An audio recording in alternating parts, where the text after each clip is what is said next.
Keep this in mind when you develop your applications. There are some challenges when facing a malware that abuses Android's accessibility API. The easiest way to ensure security would be to block the service altogether, but as a developers we have a moral obligation to make the app more accessible so that people with disabilities can equally use the application. And moreover, by complying with the accessibility guidelines, it can help the app reach a bigger user relevance and get higher ranking on the Google Play ranking system. Other than moral obligations, there are also some legal obligations. The way I see it, the judge in the middle is the mobile developer, and he wants to and legally has to have an accessible app for his users, but he also needs to keep the users secure. He needs to block malware, but in the same time allow accessibility tools to his application. He is the judge in this code, and it's a challenging job for a developer.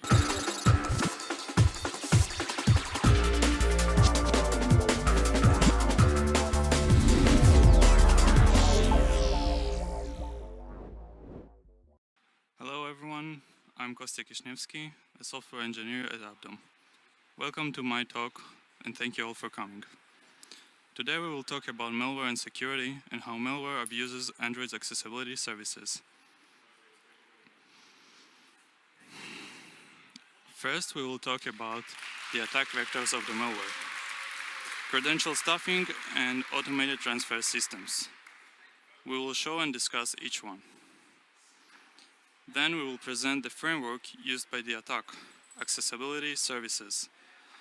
The malware heavily relies on accessibility API to take control of the victim's device. Finally, we will go through a malicious usage example. We will dive into the internals of an accessibility service malware, and we will show how attackers exploit the framework to execute the attack. So let's begin with credential stuffing. This attack exploits the fact that a lot of people use the same password on multiple unrelated accounts.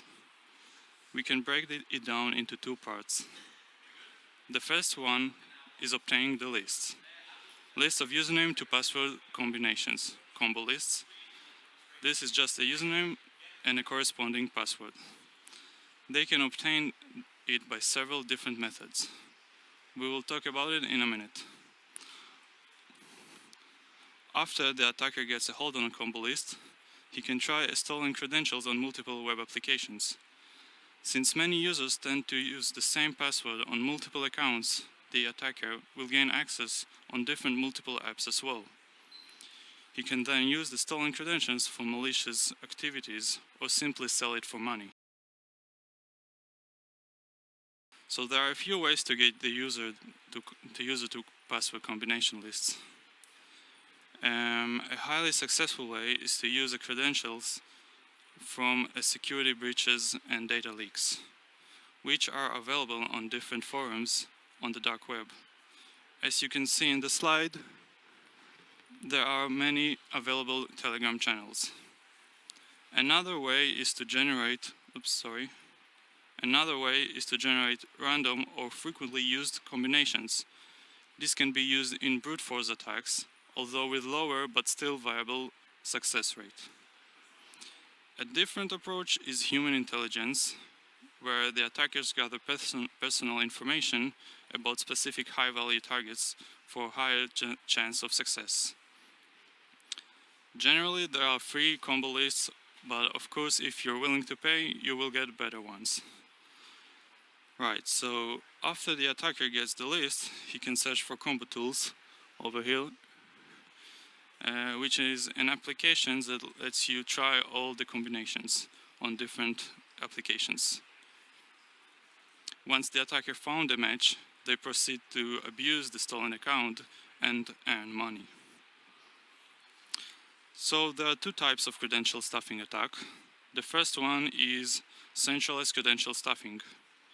It uses a server farm with multiple Android emulators or scripts, trying to log in by sending network requests with other APIs. This type of attack will face a few difficulties, such as detections against emulated environments, server firewalls that limit the amount of connections from a single IP address, blocking all the connection from the farm. These protections are highly effective against this type of attack. And the second type is decentralized credential stuffing. As opposed to the one before, this one is a type of attack that takes advantage of real multiple devices, creating a botnet. This type of attack can be more difficult to detect, but it's also more difficult for the attacker to infect a device and create a botnet. Protections against this type of attack are usually done on the client side, and protections against centralized credential stuffing is usually done on the server side. Today we will focus on the second type, decentralized credential stuffing. Right. So let's talk a bit about ATS, Automated Transfer Systems. It's a type of malware that transfers funds from the victim account to the attacker without any user interaction. This malware consists of 4 steps. The first one will be infecting the user, usually done by social engineering, but there are also other methods. Then the malware connects to its command and control server, sharing information about the device, such as installed applications, and asking it what attacks it should execute. The server sends back scripts and configurations, and the last step, the malware then proceeds to act accordingly to the instructions given by the server. So just a few headlines from the past year. Xenomorph is a variant of this malware targeting more than 400, mostly European banking applications. And the variant that we saw in the video is Brasdex, which targets banks in Latin America. Now, a bit about accessibility services. This is the most common tool used to implement an ATS malware in Android. So what is an accessibility service to begin with? Essentially, it is an application that helps make the device more accessible for people with disabilities. For example, Google's application, Voice Access, which you can download from the Play Store, and it lets you control the device with voice commands, such as open application, go back, click on view, and so on. Once the application receives permissions, it can run in the background and execute callbacks. These callbacks, which correspond to events, right here on the right side, are sent by the system, and for example, an event for when a button is clicked, a view was selected, and etc. These events tell the accessibility service the state of the application, and so the service can react accordingly. So for the last part of the presentation, we will dive into the internals of a malware that carry out a decentralized credential stuffing attack with the help of an accessibility service. This goes without saying, but this demonstration is for educational purposes only.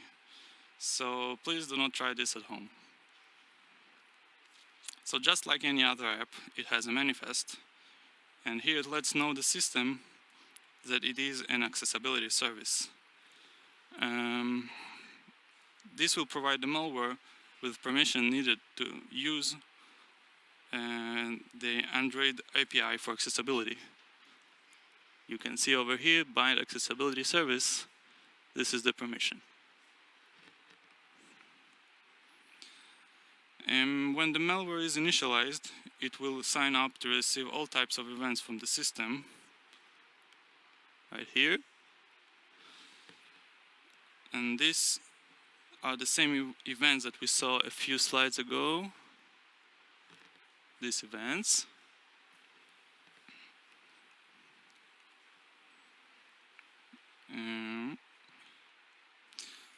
Yeah, so Basically, these events will let the malware know the state of the application and how to react accordingly. The malware can easily start any app from our service without needing additional permissions. But with additional permissions, it can query all the packages installed on the device, find the targeted bundle ID, and then it can see them in the manifest the name of the main activity, like here. Now it has all the required parameters to launch our targeted app.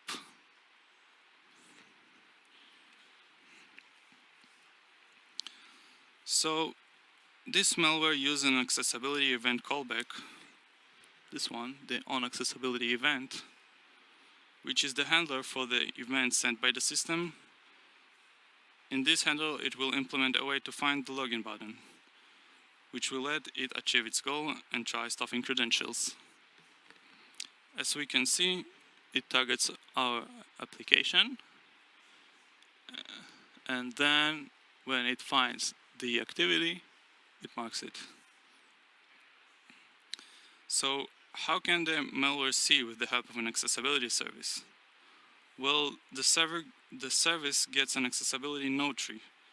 Basically, this tree it consists of all the UI elements that are accessible for the service. It has all the relevant data for the accessibility service to help make an application accessible, but in this case, it helps the malware find the login button. The malware traverses the tree and saves the nodes. Just a recursive way to traverse a tree. And in this targeted app, the most efficient way to get to the login screen is using the card button, which can be identified by its resource name, card button. Once the malware finds the button, it will use the appropriate API call and click it with perform action. And the action click. So basically what the malware did here, it created a chain of events. When it opened the app, it prompted a window change event, which it then handled to click the button. And that itself prompted another event, content changed event, which the malware can now handle to fill in the login details. And so on, it can keep chaining events until it's done with its activities. So now the malware needs to find the login fields in the same way, using the same methods, looking for the ID of the fields. And once it filled all the fields, all that's left to do is click on the button, same way, with the perform action of action click with the accessibility API. And that's it basically. Even though Android is very hard about its security enforcements, the malware was able to fully automate operations using different process and bypassing isolation. When we tested this malware, it managed to get about 5 to 7 attempts per second, and if you multiply it by the amount of infected devices, you get a lot of attempts. This specific malware was tailored for just one application, but it could also be a more generic malware that can target more applications. For instance, the attacker could set up a command and control server and send different configurations based on the installed applications, right? You can see the name of the package, the combination lists, and all the information. So one large drawback from this method is that the user can still see everything that the malware does. But of course, there are a few ways the malware can hide itself, leaving the user unsuspected. One way is by using the orientation manager, which is a sensor that the malware can tell with the help of it when the phone is facing down. So whenever the phone is facing down, it can launch the targeted application and try run a few attempts until the phone is facing up again. Then the malware will close the application, leaving the victim unsuspected. The malware can also keep the device awake with the Android's awake lock permission. So when the phone is facing down, unless the user manually locks the phone with the lock button, the malware will keep the device awake. So whenever I'm distracted and put away my phone down, the malware can keep trying attempts to unstuff credentials. Another possible way, just like we saw before in the video, is to hide the activities from the user with the help of a fake overlay. When the user tries to log in into the app, the malware will show an overlay of a loading screen for a few seconds. Delaying the user for about 2 to 3 seconds gives the malware another dozen attempts. So to summarize this, we've seen the point of view of the attacker, the malware, and how fairly it is simple to implement such a malware. Personally, I think this is very insightful, and hopefully it helps you understand the dangers of this attack. So keep this in mind when you develop your applications. There are some challenges when facing a malware that abuses Android's Accessibility API. The easiest way to ensure security would be to block the service altogether, but as developers we have a moral obligation to make the app more accessible so that people with disabilities can equally use the application. And moreover, by complying with the accessibility guidelines, it can help the app reach a bigger user relevance and get higher ranking on the Google Play ranking system. Other than moral obligations, there are also some legal obligations. The European Accessibility Act. And not complying with this act can cause lawsuits and hefty fines. In the United States, they have an equivalent act that is already in place, and there have been some lawsuits as well against businesses that did not make their app accessible. So I dumped this whole presentation into ChatGPT, and it generated this picture. The way I see it, the judge in the middle is the mobile developer, and he wants to and legally has to have an accessible app for his users, but he also needs to keep the users secured. He needs to block malware, but in the same time allow accessibility tools to his application. He is the judge in this code, and it's a challenging job for a developer. Our mission at Appdome is to protect all mobile apps and users from threats like credential stuffing and ATS malware. On our platform, you can build, monitor with the help of over 340 different protections against fraud, malware, and other security security threats. So make sure you come visit us at our booth for a quick demonstration or just to chat. Thank you all very much. Thank you, Kostya. Thank you so much. Thank you. That was insightful and a bit scary. I personally checked the list of the apps with accessibility access on my phone during the talk.